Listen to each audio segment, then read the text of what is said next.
Hi, good morning, and thank you for being here today. We're shedding light on a form of abuse that often goes unseen. Financial abuse, it doesn't just leave bruises, but it restricts freedom and it leaves very lasting harm on its victims. The content could be potentially triggering, and if you are triggered, I really encourage you to talk to a prof and we can look at ways where we can support you. So, what is domestic abuse? Domestic abuse, as you can see in the image, it's very physically evident where the victim is often laced with bruises and black-eyed and mascara going down the face in some cases. The victims are silent, they're controlled. When you look at them, they are screaming, "Help me, help me." The wounds go quite deep. On the flip side, financial abuse, which is a subset of domestic abuse, presents in a completely different way. The physical manifestation of the evidence is not seen. However, the perpetrator tends to control their victims by way of withholding funds, guilting them out of purchases that they will like to make to, for their social well being. So the image depicts this couple. They're standing in a garden, flowers blooming, sunlight golden. His eyes, it says, everything is fine. But her face, it's like a photo you don't want to look at for too long. Her eyes is whispering, don't be fooled.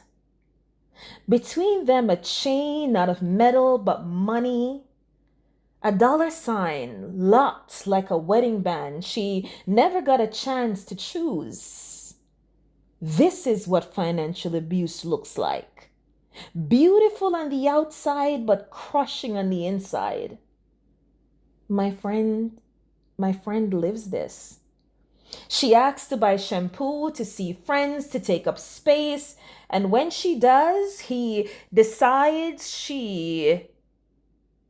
if she deserves it. But then he says, I'll provide. And he does, a cage with central air, no bruises, just receipts of every breath, no shouting, just silence, so loud it breaks her. This isn't love. This is ownership, and that garden is a graveyard for her freedom. She can't buy lotion or lunch or leave without asking. This is how heteropatriarchy survives in dinner dates and debit card denials.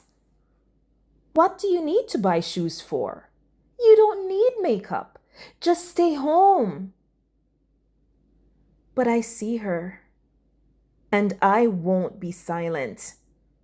If love means losing your autonomy, it isn't love. If money is used as a leash, it's abuse. To every woman who's been told, you don't need that. To every friend who cancels plans, you're not alone. We see you. Break the chain. Name the harm. Reclaim your garden. So financial abuse, it manipulates women into staying in an abusive relationship, as we know, and it strips them of their financial stability, their resources, and it exerts power and control. It's very prevalent. 1 in 5 women face this kind of abuse in domestic relationships. And again, the aim of it is for the perpetrator to gain power over their partner. As I said, it's a subset of domestic violence. So it's equally as important for us to bring the awareness. It is perpetuated by in the heteropatriarchy of our society.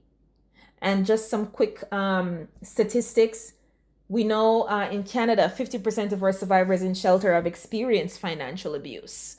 And the impact to women, it's startling. Many many women that are suffering from a socioeconomic standpoint, quite a bit of it can be derived from financial abuse. And this can also present in ways where they're not allowed to have simple things like bank accounts, because again, it's a way of exerting control. So today, our aim for this presentation is to bring the awareness. It's to stand with every single woman that has experienced financial abuse, for them to begin to break the chain, name the harm, and reclaim their garden. Thank you.